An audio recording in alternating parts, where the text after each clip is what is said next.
Got it. I wasn't ready for that. Thanks. All right. I am calling this meeting to order of the Civil Rights Board at 7:03. Can we please do a roll call? Yes. Directors Marissa. Present. Director Dustin Corwin. Present. Director Madison Lukeman. Excused. Director Jacob Beach. Present. Director Sandra Calderon. Unexcused. Director Janine Brown. Present. Director Lionel Legrone. Present. Commissioner Stephanie Hoffman. Present. All right, thank you. Thank you. May I please entertain a motion to adopt the agenda for tonight's meeting? I will motion to approve the agenda of tonight's, the agenda presented. May I have a second, please? Second. All those in favor, say aye. Aye. Aye. Any opposed, say nay. Any abstentions? Okay, thank you. Moving on to the approval of the minutes from our last meeting. May I please entertain a motion to approve the minutes? I do have one correction to the Okay. minutes. Under members present, I was present. Thank you. Any other corrections? Okay, so can I please entertain a motion to approve the minutes with that correction? So moved. Second. All of those in favor of approving the minutes from the last meeting with the correction, please say aye. Aye. Any opposed? Okay, thank you. Motion passed. We are now going to move on to public announcements and communications.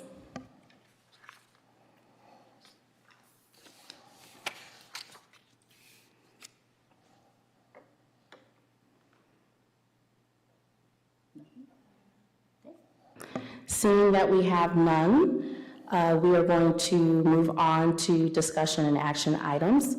The first item that we are going to discuss is just in general for the Civil Rights Board, planning what our future actions as a board can be, what that can look like, and then we just need to determine what are the most important things that we want to prioritize. So I know that I have some ideas, but I would love to open the floor first in regards to just in general reading the ordinance and the role of the board, especially as it was originally written for us. Does anyone have any thoughts in general about this board and what you would like to see us do next? I would like to open up the floor for that conversation. In addition to what we've already discussed, which is obviously revisions to the current ordinance.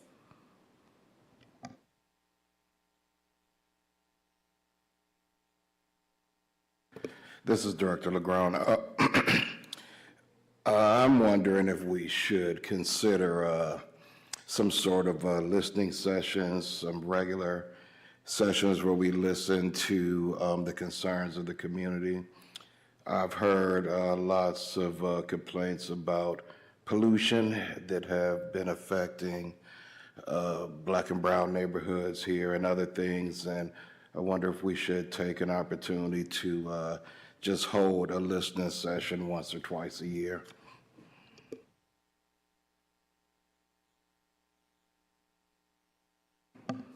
Thank you for that. I think that's a great idea, and I think there's been some conversation about doing that. I believe extending past the housing aspect of our role is something that I would like to see this board do. So, any other thoughts? This is Director Brown, and I know I'm like MIA. Did we ever pin down the investigations or how that whole procedure and process worked out, that got pinned all the way down? As far as having a really clear process that we and the community are aware of? There's a process. It is clear what the current process is. I think this is a nice segue into one of my suggestions, is that we revisit the process. And we'll talk about this a little bit later under item D, but what are other boards and commissions that are similar to ours, even regionally? I just did a regional search. What are they doing? What are they responsible for? How do they implement their ordinance? So I think there will be some good discussion that we have a little bit later on the agenda, because I do feel like that needs to change. But in regards to your question, you know, we had 2 hearings. We kind of honed down on what the process currently, what the process is, and created like a chart for that. Like, we see when a complaint comes in, who does that go to, who investigates, when does it get to us, after it gets to us, where does it go? So we do have that. But again, I feel like that's something that we need to revisit.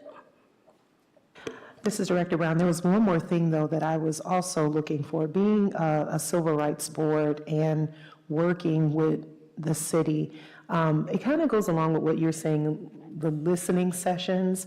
I don't know. I just would love to see it move into even discussions that maybe quarterly, or somehow that we and others, maybe our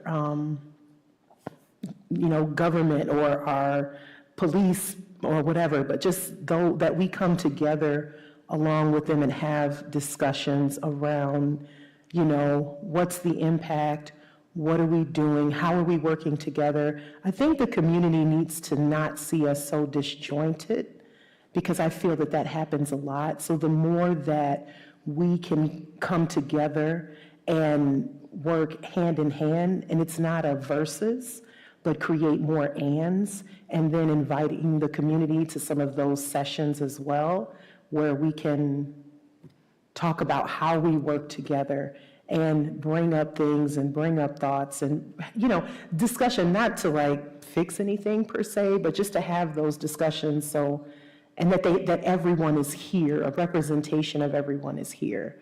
I saw that, I forgot where it was, but it was really impactful. It wasn't even here in Michigan. I think it was a whole other state. But that's what their Civil Rights Board did quarterly, and they did it quarterly, where their police, the head of their police department, the head of our attorneys, their government, everybody came together, and it was just a representation. So anyway, I thought that might be something to show the and, not the versus, and how we come together as a whole community, because it takes everybody working together to address the things that we're pressed with currently. That was my bigger suggestion. Thank you. This is Director Corwin. I would like to get into figuring out some more of the consequences for those found to be in violation of this policy. And moreover, also look into an appeal process. So as of right now, it stops at the city manager, and I didn't know that was how our government worked, to be honest. So if we could just look at those, I appreciate it.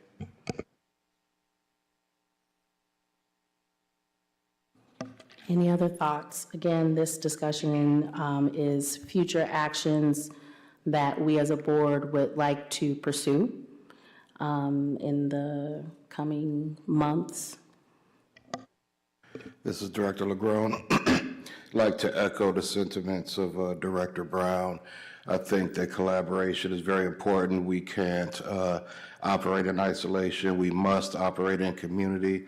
In order to realize that, we're going to have to really start having conversations with partners relatively quickly, the police, the city, the NAACP, and other groups with convening power, so that we can tap into the constituencies and actually have real robust discussions and really discuss partnerships and solutions. So if this is something that we're serious about doing, and I hope that we are, we probably should put something together to start moving and reaching out. And in addition to that, we really should consider some sort of a systemic public relations campaign. I don't know if we have social media, if we're allowed social media. I just got the bylaws, I haven't really dug into them, but just awareness, education, and attacking it from many different facets, social media, billboards, or whatever. We really need to look into systemic public relations campaigns and building these partnerships. Thank you. Any other thoughts? So I'm just going to add to this list because it's something that we're already doing, which is revising the ordinance. That is a whole entire process. Director Beach, do you want to just kind of give some insight into next steps as far as that process? Sure. This is Director Beach. So I would agree with all the sentiments that was shared. I echo Director Harrington's thought. Addition to the revision of the ordinance, I think for the community and for our board just to look at what this process looks like, we have received our first round of revisions from the city attorney's office based on our first discussion. And in order to get any of this ordinance changed, we will have to get a final version that does have to be read at 2 city commission meetings, ideally concurrently with no major changes before the city commission can vote on it. So, it then has to be voted and approved before any of these ordinances change.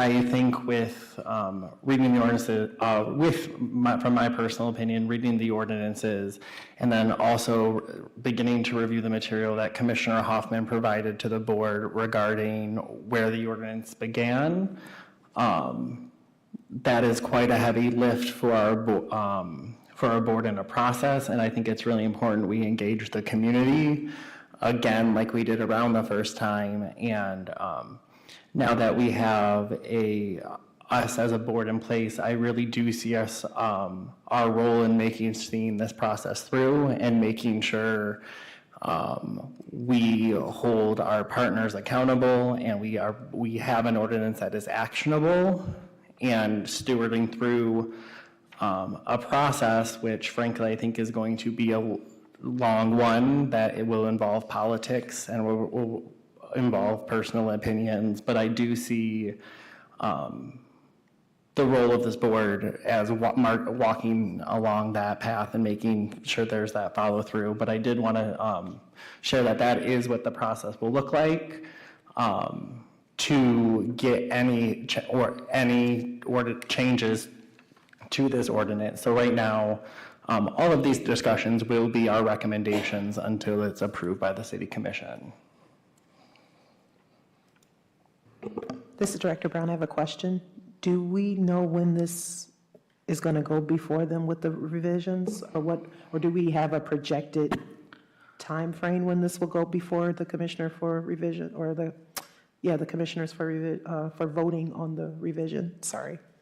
That is fully dependent on us as a board and how we do the work. I do think when we talk about item B, which I think we're naturally segueing into around the discussion of the current revisions, us talking about what it means as a board to make that happen, and putting some timelines and dream scenarios out into the community to hold us accountable. And frankly, it's going to take work and commitment on members of city staff as well as a board to do work in between our meetings and to communicate, because at the pace we are currently working, we can't wait every other month to have one discussion and then another 2 months to have discussions on those one revisions. So I would like us to see us having at least something to get community feedback within the first quarter, at least from my perspective. But I do think this is going to be a process, and I want to make sure that if we are putting something forward as a board, we can stand behind it and are putting together a product that we believe represents what our community wants and our community needs for this work. So I do think putting a timeline is important, but we have to do it right as well. So to further clarify, Director Brown, we as a board have to establish exactly the revisions that we want. And I think we are finding that is extending past source of income, because that's how the conversation started. So in order, because it is such a process, right? The city commission has to vote on it twice, or listen to it twice. We have to have community listening sessions. That is a whole thing, right? So if we are going to be undertaking that, I would like to see this board just dissect this thing so that we're not having Attorney Jones just all over the place.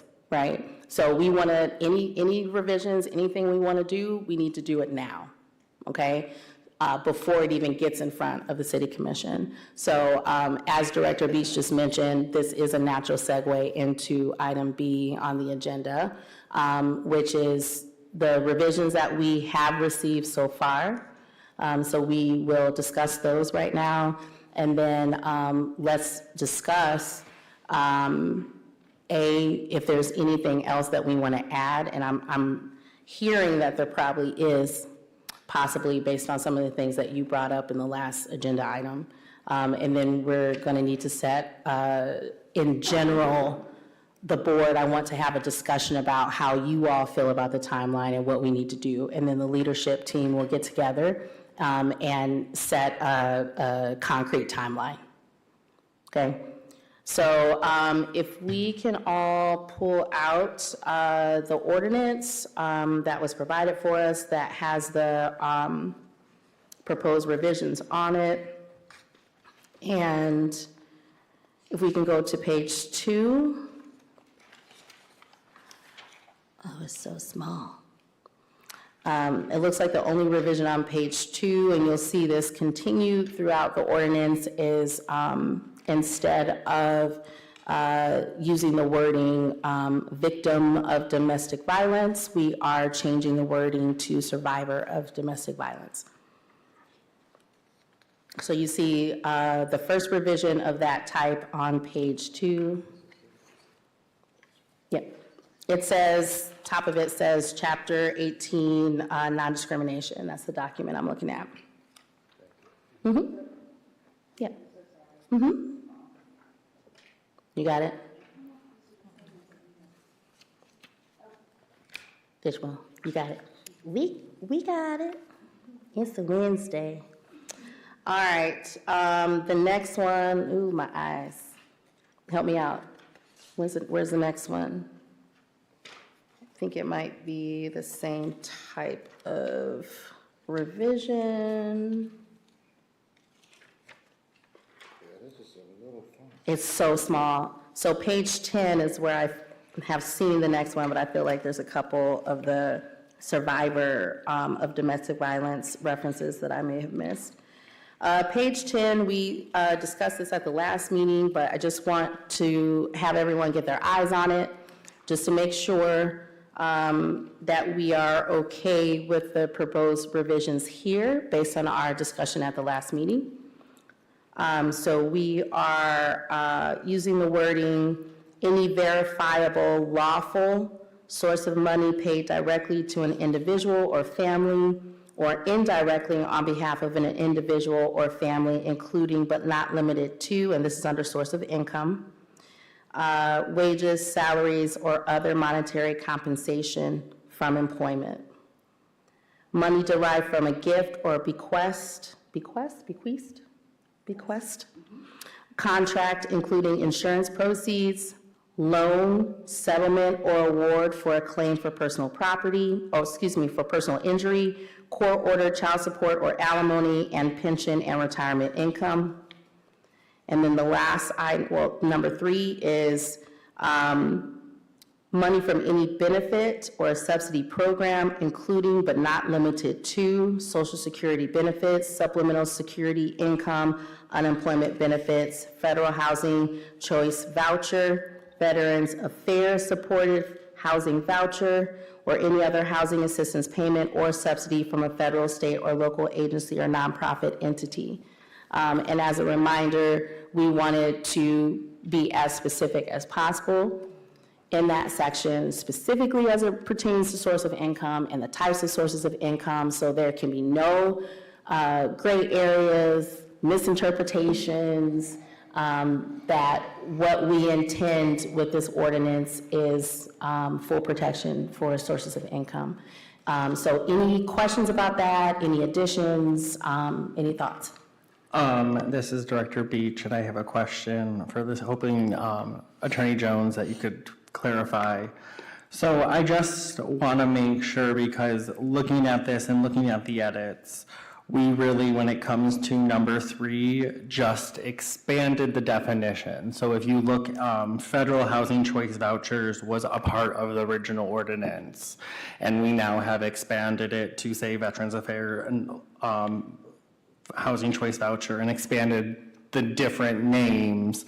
That doesn't, I want to make sure we are addressing the systemic problem that came from source of income, which was the enforcement and the city attorney's office interpretation of that they were unable to enforce investigations when it came to these areas. Seeing these revisions, that was already outlined in the ordinance. So do these changes address that systemic issue that brought up this conversation, or do we also need to address that in a separate area? Thank you. Yes, it does address all the issues. And one of the things that I did was, instead of saying Section 8, we changed that to Federal Housing Choice Voucher to be consistent throughout the document. But yes, in answer to your question, it is enforceable with this language. So this is Dr. Beach again, so I just want to make sure clarity, because again, interpretation and intent I think is really important in these conversations. So if with this language in the ordinance is approved as written, would allow that if a landlord or property management company denied somebody housing because of their source of income, because they received a housing choice voucher, that if they filed a complaint with the city, that would fall under Ordinance 18A and an investigation would be started. That is correct. Thank you. I just want to make sure we're clear on intent. I did want to maybe make a little clarification on that. A landlord, yes, can accept the voucher, but there may be other financial stipulations that would therefore disallow the occupancy. Yes, I just want to make sure that if they were denied solely for that income, that would be an investigatable violation, unlike it is right now. Yes, we will investigate that. Thank you. Any other comments about that? Thank you so much. This is Commissioner Hoffman. So when the ordinance was brought to the city, at that time, we did not have a DEI department. So I would love to have the DEI department take a look to see if we're being inclusionary, because another thing that came about was persons with disabilities was not covered in the ordinances. So I just wanted to make sure that DEI could take a look at everything and also vet it from your purview. I would like to add that in we can go into a little bit more depth here later under regional comparison discussion if we'd like to, but I also saw a specific mention as it pertains to, in the housing section, it's spelled out all of the different ways that Human Rights Commission, which is what some of them are called, what the Human Rights Commission can do when there's a violation. That was spelled out in the ordinance. And again, we'll get to this in item C as well, the things that were removed. So I think there's just some stuff I feel like we need to put back in there. But any other comments about the housing, the voucher section or source of income section before we move on? Okay, moving on to page 11, I'm on Article 2. Item I, no person shall fail to account for any tenant or prospective tenant's entire source of income when using a financial income standard for entering into or renewing a tenancy or lease for a housing facility. In considering, this is the added section, in considering a tenant's source of income, any monthly housing assistance administered by a federal, state, or local governmental agency shall be considered as income in the amount of 3 times the value of that monthly rental assistance. Is that clear for everyone? And is that doing what we want it to do? Is that conveying the message we want it to convey? And do you feel like that is enforceable?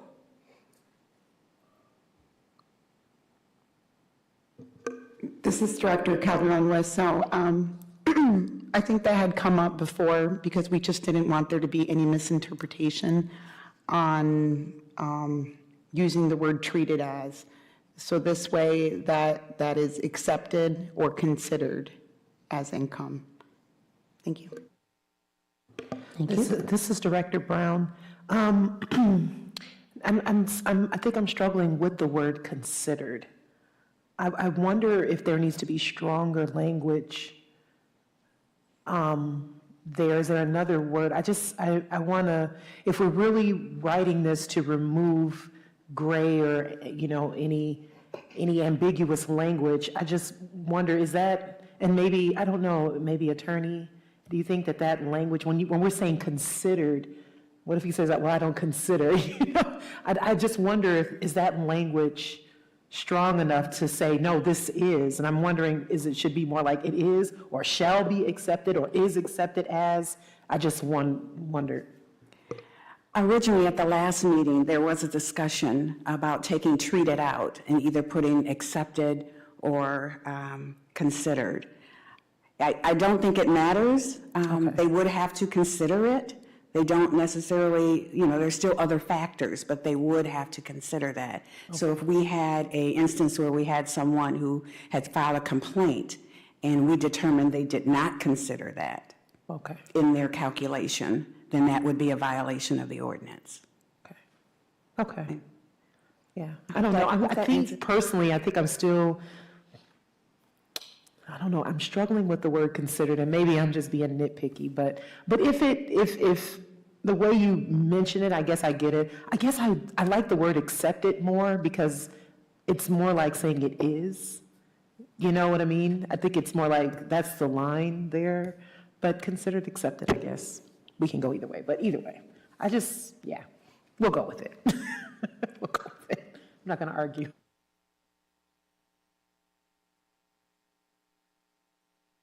Do you have any other thoughts on that? Do we want to keep it as considered? Is there anyone else that feels strongly that that word may not encompass like we thought it would? I like the word accepted, like you're going to accept this, it shall be accepted. Sorry.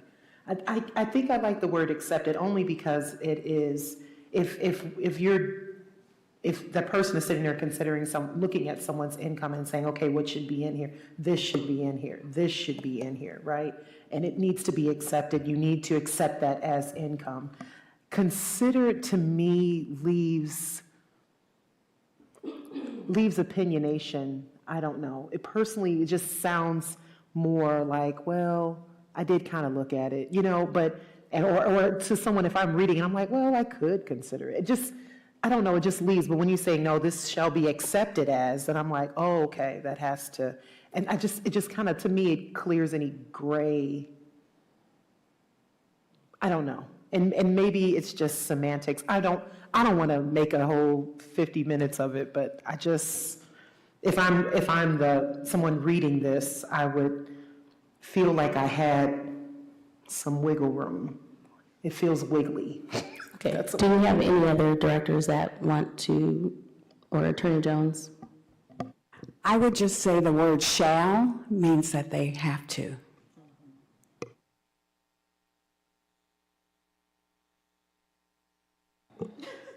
This is Director Beach. I think it is semantics at this point. I think the intent, I agree with Attorney Jones, shall be considered. It has to be considered, and to Attorney Jones's point, it is, you are to look at I think the entire intent of the ordinance is everything needs to be considered when looking at an applicant, all factors of a human. So I am personally fine with considered. I think the intent is there in the same, and I don't want us to get caught too much in wordsmithing because there's a lot of words in this ordinance, and we have bigger things that I want to tackle. I did just see in the very small font here on item H that we have victim striked out in the language, and we replaced that with survivor. So I just wanted to lift that up. Item J, the landlord of a housing facility shall not refuse to rent a dwelling to a person because the prospective tenant will provide the rental payment in whole or in part through a housing choice voucher or any other source of income as used in this section. Housing choice voucher means the monetary assistance provided either directly or through a tenant to an owner or landlord of a housing facility pursuant to Section 8 of the United States Housing Act of 1937 as amended. What we struck out here at the end is a landlord may not require an individual who receives housing assistance of dedicated rent via voucher or any other housing subsidies to earn any more than what is needed to pay for utilities as a requirement for tenancy. This is Director LeGrand. This question, I think, is for Attorney Jones. Should that definition be included in definitions rather than in the body of the document, the definition for housing choice voucher? It can be if you'd like Okay. to add that. Thank you. This is Director Beach. I think that would make sense. I think making it as consistent and easy to read and not I would move it to the definition section. Okay, any other thoughts or comments about that item? Okay, hearing none, we're moving to page 14. Item E. This is added language in this item. So, in the rental of housing facilities in a building which contains dwelling units for not more than 2 families living independently of each other, if the owner of the building or a member of the owner's immediate family, immediate was added, resides in one of the dwelling units, or to the rental of a room or rooms in a single-family dwelling by an individual, if the lessor or a member of the lessor's immediate family, added again, resides in the dwelling. This is also added language. As used in this section, immediate family means a spouse, parent, child, or sibling. This is Director Brown. I think we should go back to the consistency. That's a definition, adding that to. the definitions page, just if yeah, I mean, if we're keeping it consistent that way. And removing it. Okay, so removing the definition, adding it, okay, in the beginning, at definitions, okay. All right, next item is F. The rental of a housing facility for not more than 12 months by the owner or lessor if it was owner occupied by him or her and maintained as his or her home for at least 3 months immediately preceding occupancy by the tenant and is maintained as the owner's or lessor's legal residence. That's added language, all of that. This is Director Brown. When we're using, and so now my DE&I is peaking, when we're using his or her, I think we need to be inclusive of all the pronouns. We need to include the they or them as well, just wanting to be thoughtful. This is Director Beach. I would just recommend we remove all pronouns and say persons and Or persons, yeah, or that, or they. I think if we could just remove all pronouns. yeah. Either include them all or use the general, yeah. I had the same thought. Anything else?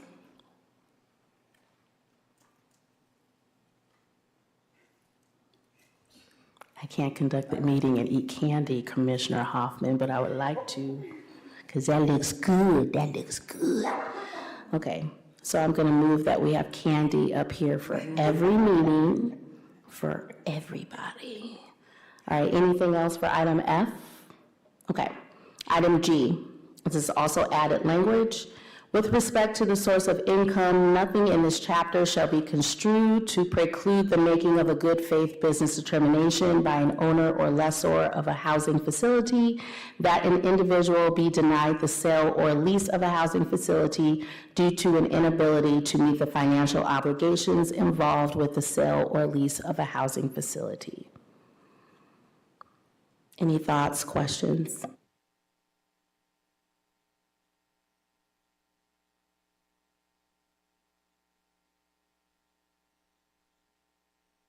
Okay, moving on. Oh, sorry. This is Director LeGrand. I'm sorry, I was still processing that. So we're talking here about a legitimate business, non-discriminatory reason. I guess my question here is the inability to meet financial obligations the only legitimate business, non-discriminatory reason for which one would be exempt? In other words, do we have provisions against certain criminal activity that would then lead the landlord exempt? And it may or may not be relevant, but I was processing it and I wanted to get that out of my head before we moved on. So do we have any thoughts on that, or are we limited to the financial piece? Can you clarify that question a little bit for me, please? Sure, I'll try. So with respect to source of income, nothing in this chapter shall be construed to preclude the making of good faith business determination by an owner lessor of a housing facility that an individual be denied the sale or lease of a housing facility due to an inability to meet the financial obligations involved with the sale or lease of a housing facility. So if we were to, and I'm just speaking this while I'm thinking about it, if we struck this piece to say with respect to source of income and just said nothing in this chapter shall be construed to preclude the making of a good faith business determination by the owner or lessor of a housing facility that an individual be denied sale or lease of housing facility due to whatever other reasons besides legitimate financial. Let me phrase it like this: what other reasons would a landlord have for legitimately denying a tenant? There's credit, there's financial, there's And I know in some places, certain criminal offenses, you're banned. I just feel like we're tapping on the legitimate business, non-discriminatory reason exemption without fully flushing it out. I think we're limited to the financial piece when we could remove the first piece, strike that first piece of the sentence up to the comma, and then start to spell out the other pieces that may be relevant. Thank you for that clarification. Sure. Attorney Jones, do you have any thoughts about that? I do understand what you're saying. That paragraph was created basically with source of income in mind and the financial, but I see what you're saying regarding expanding it to possibly there are some criminal violations that would exempt someone from renting a property. So I can look into expanding that if the board so chooses, and bringing back perhaps proposed language. Yes, please. Thank you, Director LeBron. Thank you. Okay. Matt, those are the only revisions that we have currently. And we've just provided some more.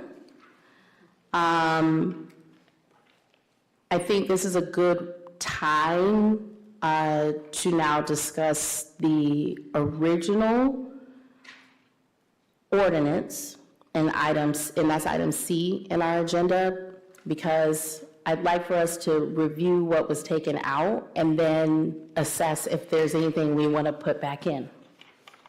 Okay? So your document says at the top, Chapter 18, it has community relations on it, but there's a strike through it, and it says draft. Does everyone have that document in front of them? Okay. Director Beach? Okay. Thank you. Okay, so I think it may take us quite a bit of time. I don't think we need to go through, I'm hoping that you all were able to look at this prior to this meeting. So I would like to just open the floor for discussion for things that you've seen in this draft that you think that we should still have in our current ordinance.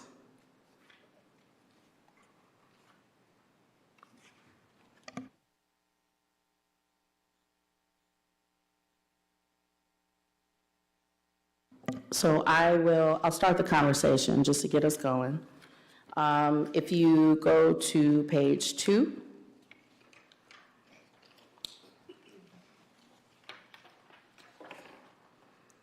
Duties and responsibilities of the board.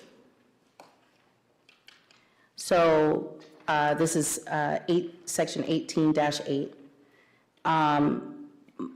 The first thing that jumped out to me when reviewing this previous ordinance, which was a part of the process at the very beginning and was submitted, is this correct, Commissioner Hoffman, was submitted to the commission for vote, this draft was? Or this was the draft and then what ended up going before the commission was what we have now? Correct. Gotcha, thank you.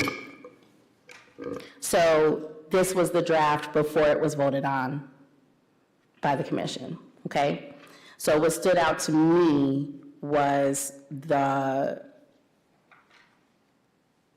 it seems to me the work of the board was taken out. So I will read what those are. The duties of the board shall be of an advisory nature only to the city commission and the city manager. Such duties and responsibilities shall include the following. A, to conduct a study and analysis of conditions, practices, attitudes, and other factors contributing to or giving rise to misunderstandings, misapprehensions, failures of communication, and incidents of non-cooperation among the citizenry and with public officials.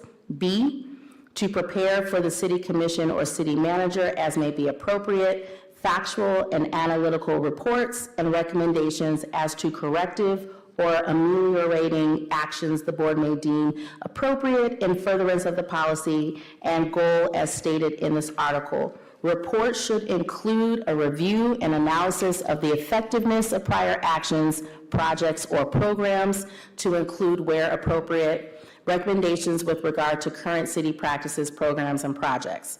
Reports should include a review and analysis of the effectiveness of prior actions, projects, or programs, to include, where appropriate, recommendations with regard to current city practices, programs, and projects. I think I repeated that. So I'd love to just hear thoughts, because we've had a lot of discussion on this board about enforcement and what it is we actually do, going back to your question about the process, right? So from the very beginning, not this current board, but the inaugural board had some challenges with understanding what our role is, because as it is laid out in the current version of the ordinance, it is not clear what we do and what the process is. Because in effect, we don't really do anything except listen to hearings. That's all we do. And this version of it had us doing much more than that. So I just love to hear your thoughts on that, everyone. This is Director LeGrone. I agree with you here. 18-8 duties and responsibilities of the board. Earlier in the meeting, when we talked about planning future actions and determining important items, we started talking about the partnerships and the listening sessions.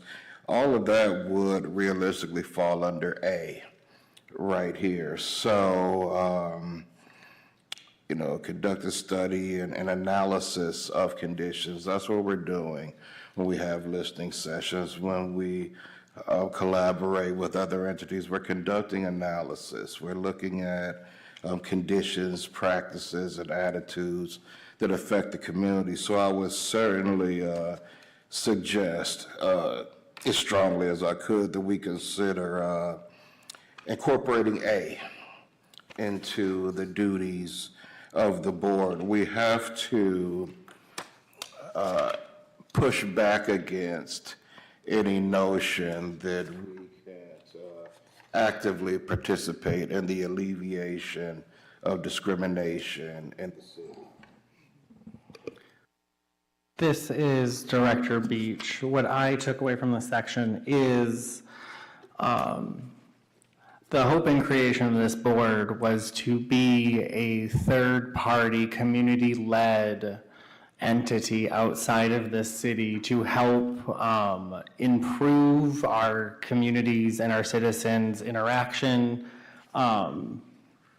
with, I think, again, we've gotten really focused, we get focused on hearings, but what this really reads as is a third party to hold the city, to look at all aspects of the work we do and how our citizens interact with our city, and through a lens of DEI and equity. So I would recommend that we add 18, the language from 18 to the under 18-19 in the new ordinance. So I would like to request that revision be made unless there are any objections or thoughts from other board members. I think I think it's laid out very clearly, and I would like to see it back into our draft new ordinance.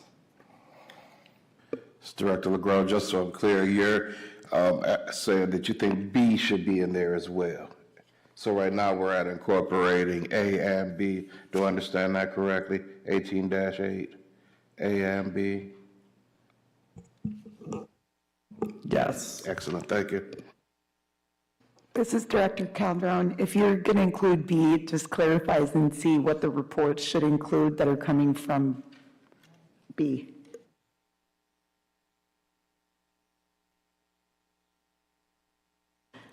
I also want to lift up, so again, This is a draft. So there is proposed language also under the items that were, had the strike-throughs.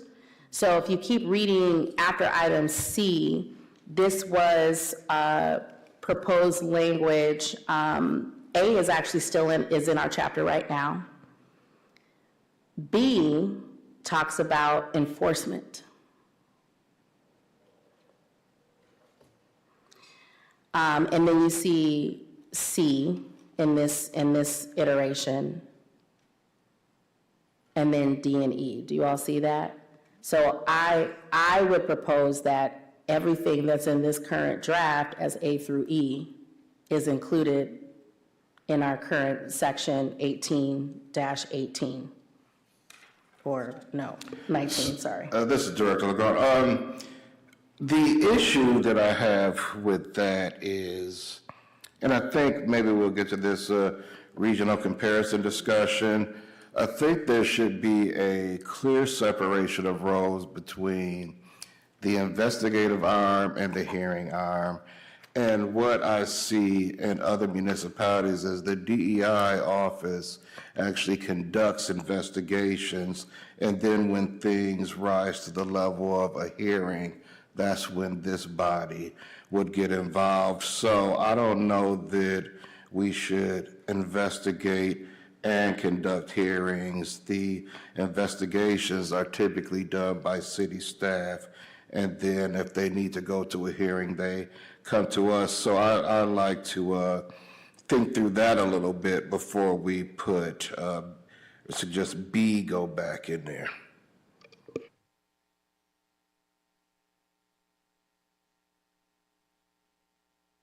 This is Director Brown. I fully agree with you. One of the things that I struggled early on is that I think the problem, I think why even investigations showed up, because we didn't even know who was investigating and who was doing what. So we were really in the dark about the whole process. So just to bring you on, and it was really, really frustrating because it just seems like for a whole year we're staring at this ordinance and we're not even hearing, so we're not even doing that part. So we don't know what's going on with investigations, and because we don't know that, we don't know what we're supposed to be hearing and haven't heard anything. So I think this is why, I think a lot of language got put in here. I do agree with you, as we move forward, I do think that we need to have clear lines of understanding. I think that will also help us with process and understanding. So if DE&I and city staff are doing investigations, great. They are responsible to make sure that they bring those things to us because we're supposed to hear them, and then from there on. But again, I think my other issue still, and I see you, girl, going, because I feel you. The other issue is that we don't even know what those investigations look like. So without having a whole lot of information, I don't want to hear something without knowing that certain things should have happened in that investigation, right? So, a judge, if he's, I'm not calling us judges, but when a judge is hearing something, he has a good idea of what were the policies and what should have happened and what information should be before him so that they could hear it appropriately. So I think there's just got to be some clarity and some understanding, but I do agree with the line, because being that we are a community, a board of community members, we cannot do it all. But I do think that we do need to understand what those investigations look like, what's supposed to take place, so that when the hearing comes and we have data in front of us, we know we have everything, or something's missing or something's amiss, so that we can make appropriate decisions and recommendations, whatever our outcomes are.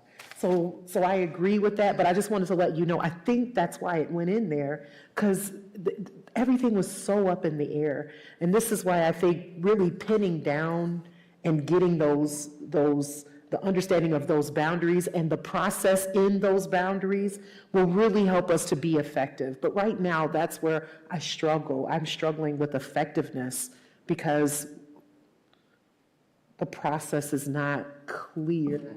And what's the accountability around that process? That part too. So, thank you.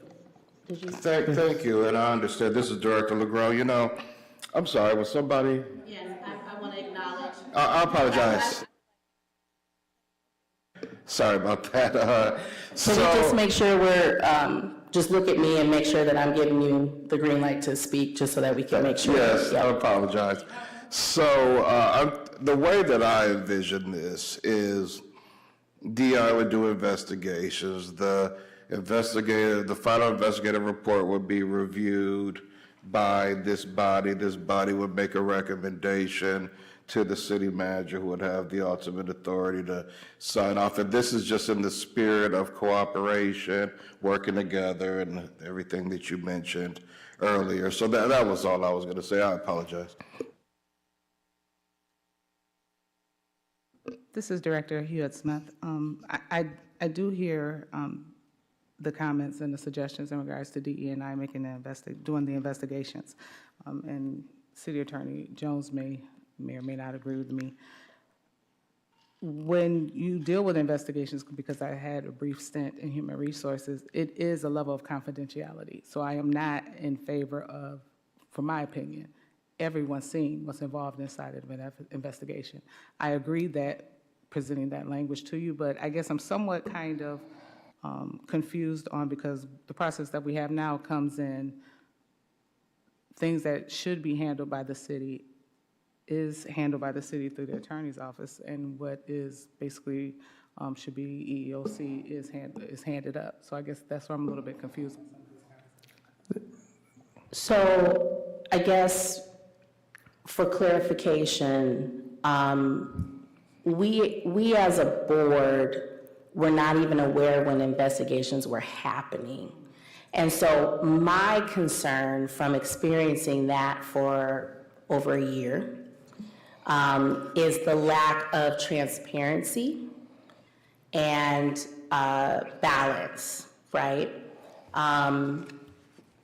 I am concerned if you have no one from this board at all as a part of the process, not the whole board, but I am still in favor, and I said this 2 years ago, I'm in favor of having one person from the board, or maybe we rotate or something, and we're all trained on how to do investigations, all the things. But having some sort of balance and representation from this board with the city attorney's office and with the Office of DEI, because of we need to protect the residents of this city and the community from, God forbid, right? We don't want to assume that anyone has any ill intent ever, right?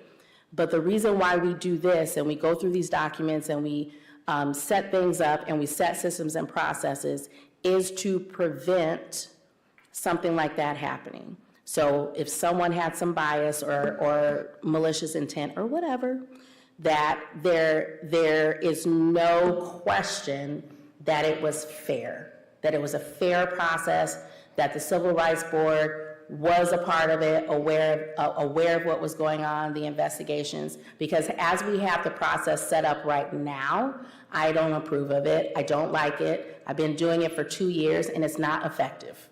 It's not effective, it's not transparent, and it's frustrating. So that was just my comment and just clarification as to why some of these comments are being said about having the Civil Rights Board as a part of the investigation process. Director Brown? Yeah.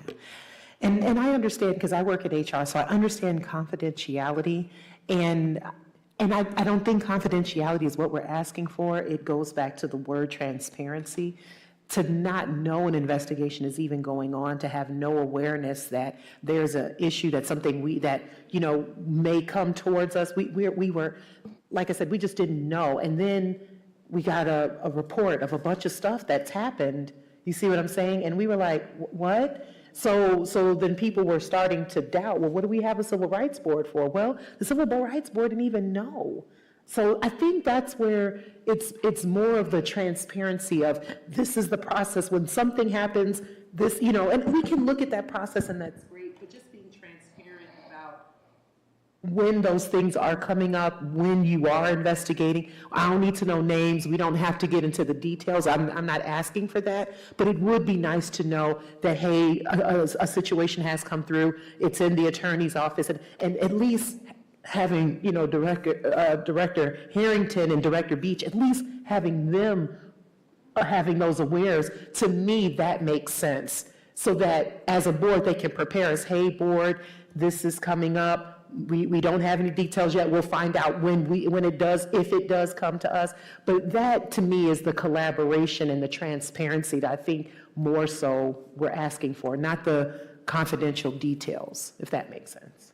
So, This is Director Corwin. Yeah, I would definitely like transparency, because I know for a fact that weren't taking no return phone call from the city, anything.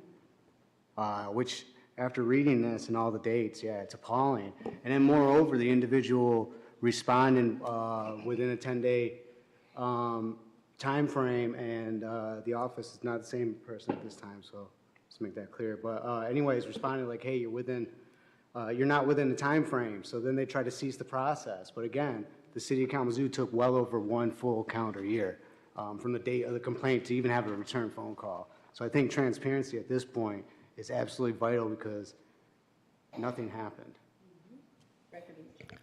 This is Director Beach. I want to make sure we're staying on topic, because we've had this conversation for, I would say, probably the past 3 to 4 meetings about the missteps that we have had in our first 2 years. I think we have acknowledged that the city staff, we have new people up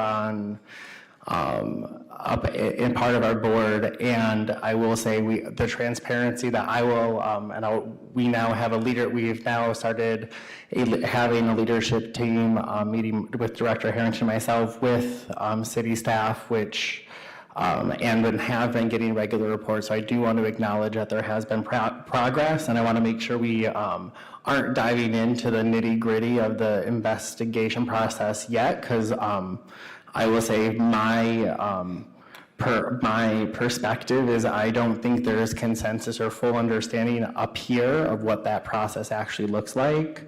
One of the things that I was going to highlight in the draft ordinance that was originally presented was the investigative process was laid out. What I would recommend as a starting point is to ask that process is laid out in our draft ordinance. And I think the city attorney's office to lay it out as it exists now, as it is happening now, so we can see where we're starting, so we all can, and also get it on paper and get it in the ordinance. Because I do think when you talk about transparency, having, like we talked about, the challenges and the lift it is to change an ordinance, once it's in the ordinance and that's the process, we can't just change the process. In regards to duties of the board, I will say with what I do think is lost looking at the recommendations when you look at the giving rise to misunderstandings, misapprehensions, failures in communications of incidents of non-cooperation among citizenry and public officials, I think in the draft language that I think that piece is lost. And I think we have to acknowledge our city has had some missteps of misinformation and how situations were handled. And I think the intent of this language is to have a third party to help address that. And I think that is lost. So I would like to see some version of that language. I would at least under that duties, if we're talking about moving A, B, C, and D, I just think that is lost, that piece.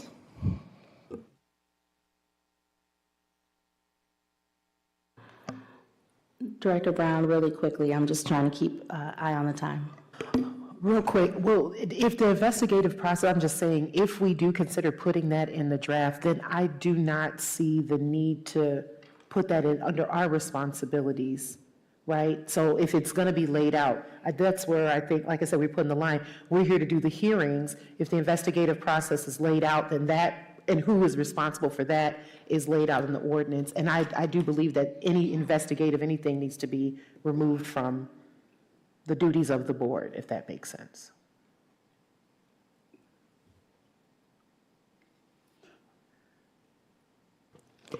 There is an investigative procedures manual, and if, for my purposes, if you could go through that, and if you have concerns and things you'd like to add to that, that may be a good starting point. And if anyone doesn't have a copy, we can obviously make that available. Thank you, Attorney Jones. So I was actually going to say the same thing, that Director Beach and I requested that a few months, 4, 5, 6 months, we requested it a while ago. So we have it, but I will ask if it can be sent to us again for the purposes of this, but I also think that Director Beach is requesting that it is in the ordinance itself, okay? I want to call attention to, so if we are saying, to get us back on agenda, if we are recommending what we would like to see, it sounds like we are at least all in favor of A through E on page 3, with the exception of striking out, or we will strike out, including investigation of discrimination cases brought by residents of the city of Kalamazoo. Is that correct? Is that what I'm hearing? Yes. Correct. Yeah, that's what I was pointing out. Okay. Yeah.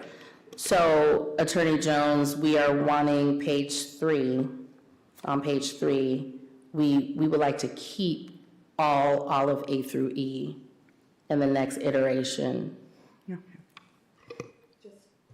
Just so I'm clear, A, B, and C as well from chapter 18-8 on page 2.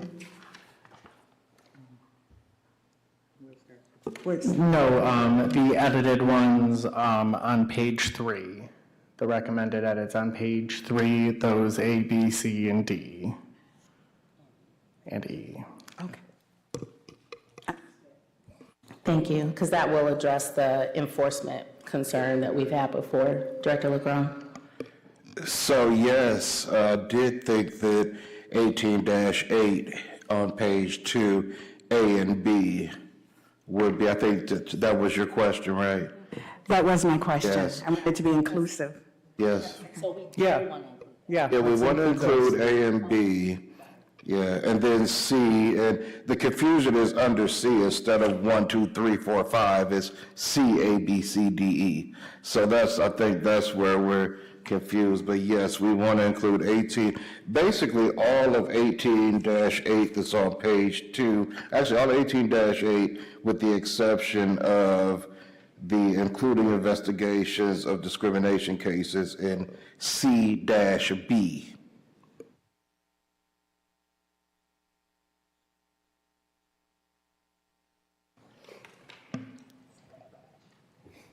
So, just to point out, the suggestions on page 3, that's something totally different. So the things that you see striked out, they redid it, they reworked it, and that's what gave us A, B, C, D, E on page 3.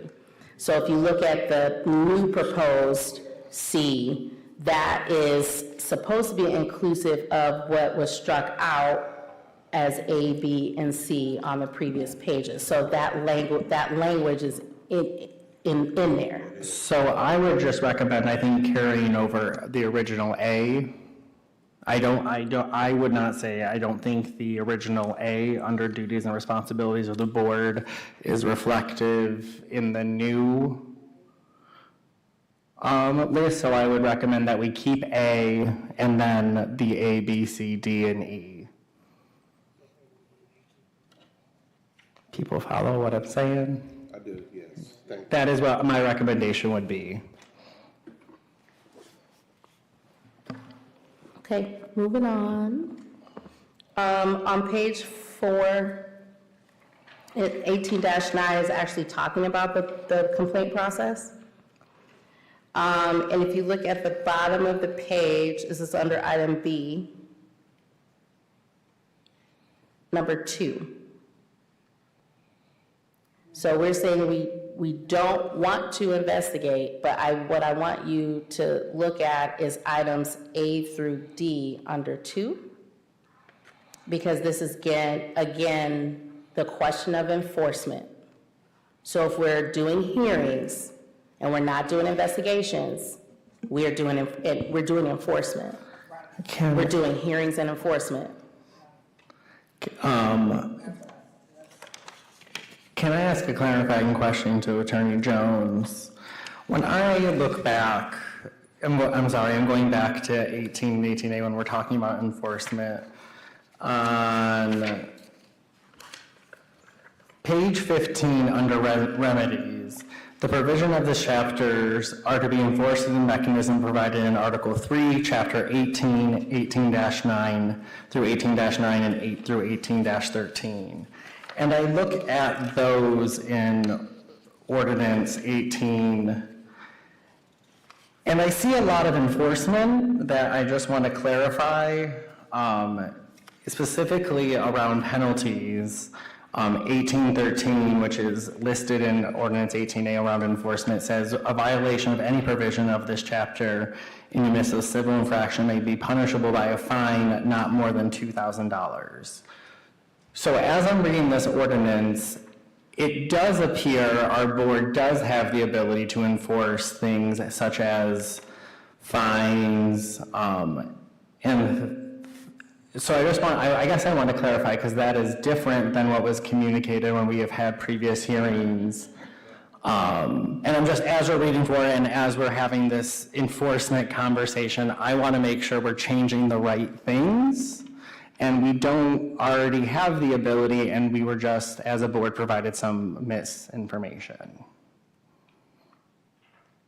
I believe what you're reading refers to if the matter is prosecuted, that would be the maximum. So, Fine. nope, so 1812 talks about prosecution and our ability to prosecute. 18-13 talks about penalties, and that talks about us providing fines up to $2,000. It may include reinstatement of payment, lost wages, hiring, promotion, sales, exchange, leases, or subleases of real property. Each day upon a violation occurs shall constitute a separate new violation. So it does seem to be separate than prosecution. It should not be. The board doesn't have the authority to impose a fine.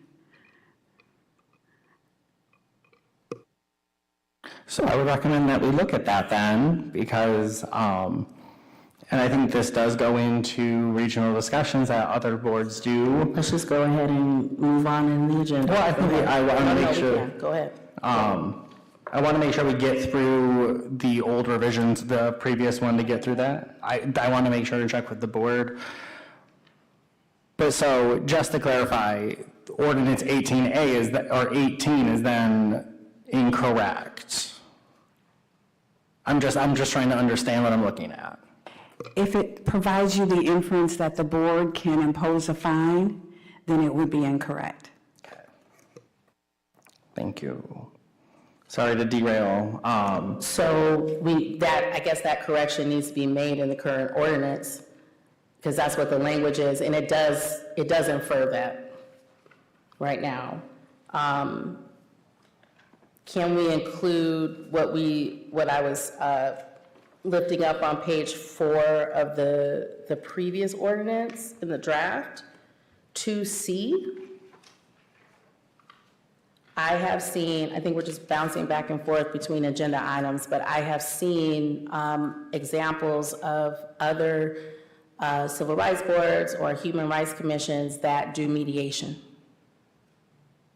That is something that we can do as well, is mediation. And I'd like to propose that we add that in as an enforcement tool.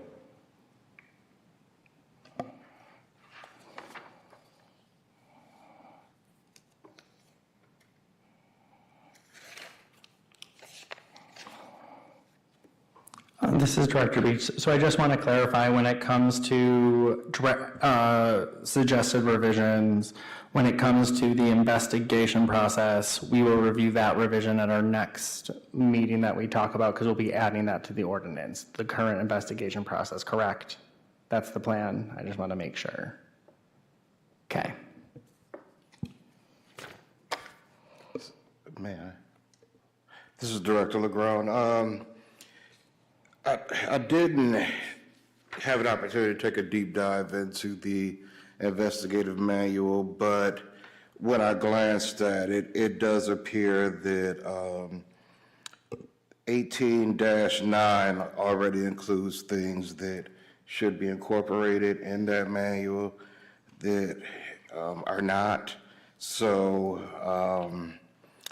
I do think for consistency, we should spell out the investigative process in the ordinance, and then that is the guideline. It is then codified, and I think that's just the safest way to go. And I'd also like to add on a different note that for me, it's not really an issue of if the board gets to impose penalties, more than penalties are imposed by somebody at some level for violations. And if we can ensure that there's going to be a thorough investigative process with hearings, and those who are found liable are held accountable, I'm more concerned with that being done properly in the spirit of partnership with the city or other groups than us doing it. I think we should do hearings and maybe even be in a position to hear appeals. But I want to make sure that whoever does it, whether it's this board or somebody else, is actually taking what's happening, looking at the investigation, and actually imposing real penalties for real violations. This is Director Harrington. My question to that would be, who would do that? Because what we have encountered is no one can answer that question. We've been told we can't, but we have not been told who can and who will. So when we have provided recommendations after a hearing, we have been told, well, you can't make that recommendation.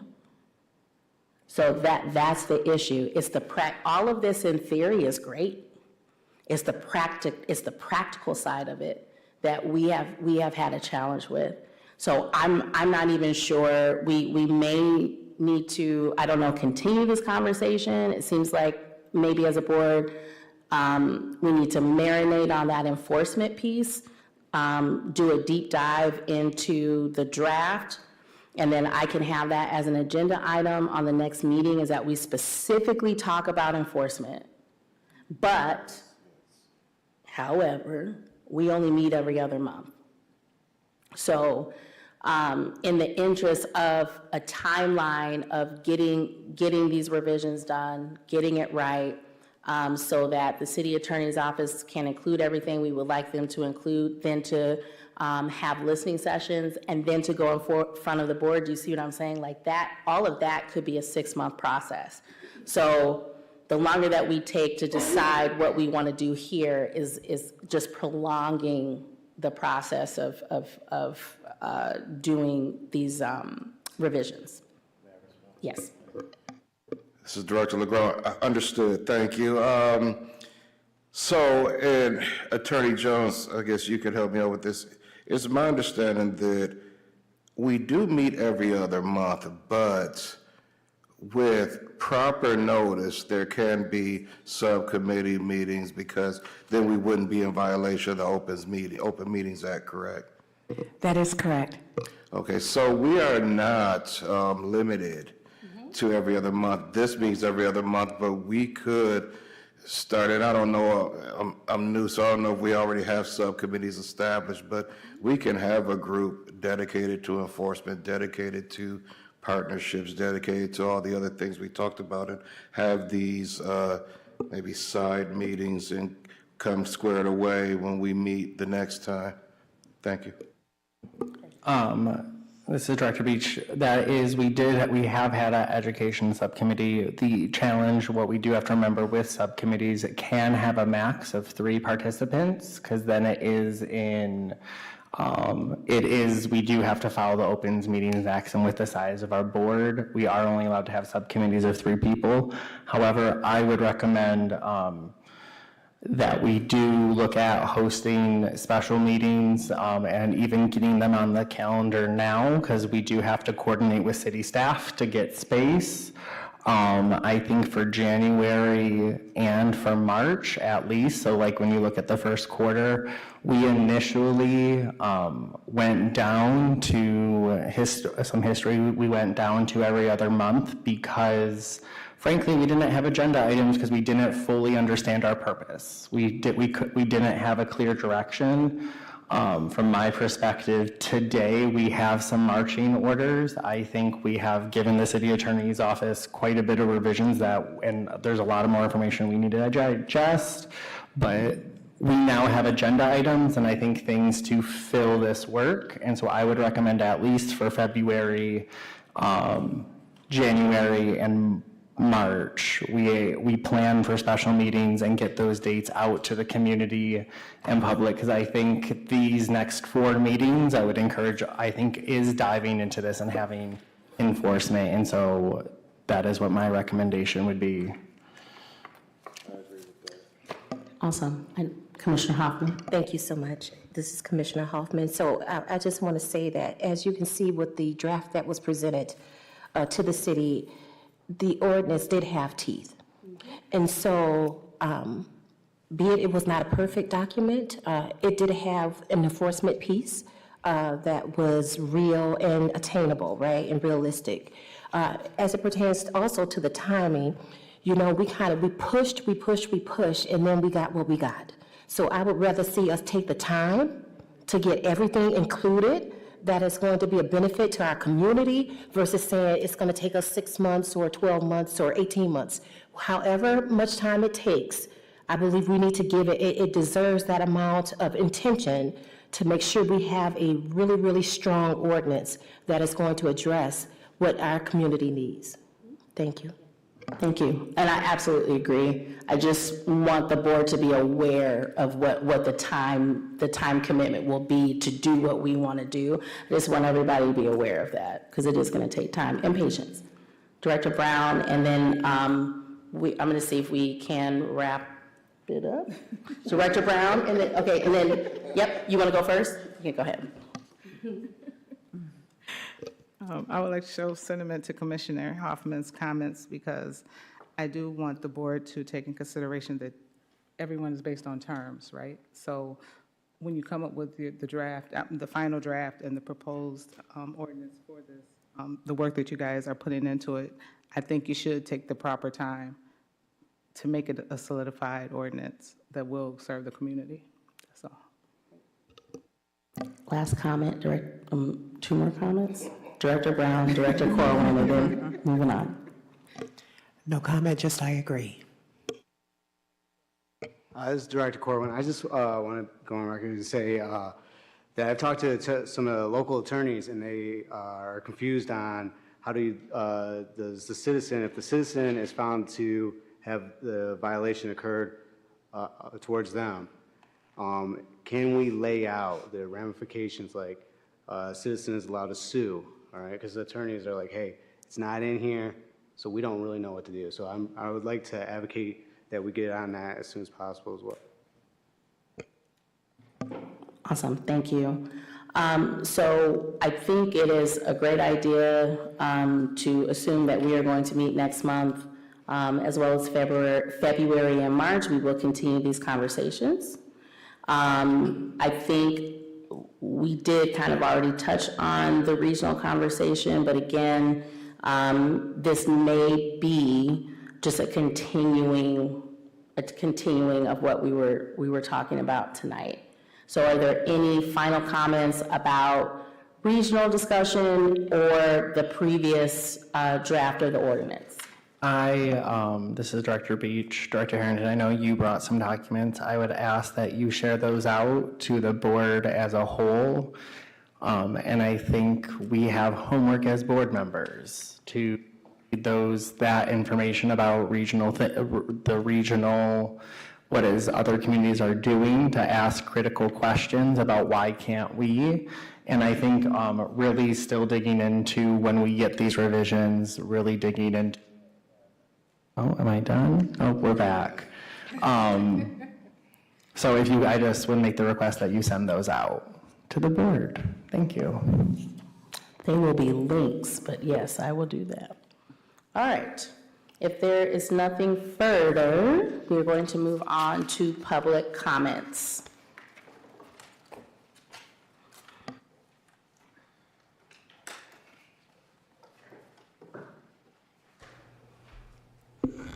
Good evening, I'm Toby Hannah Davies from Isaac Housing Task Force, and I just want to say thank you. I appreciate so much your thoughtfulness and the expertise that you bring to really getting a strong enforceable ordinance. Thank you for your work.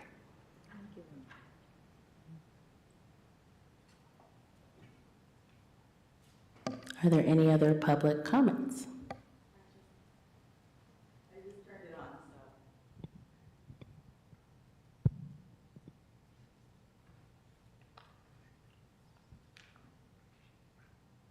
It looks like we have no phone call-ins. Thank you. Do we have any final board member comments? We had a very great discussion tonight.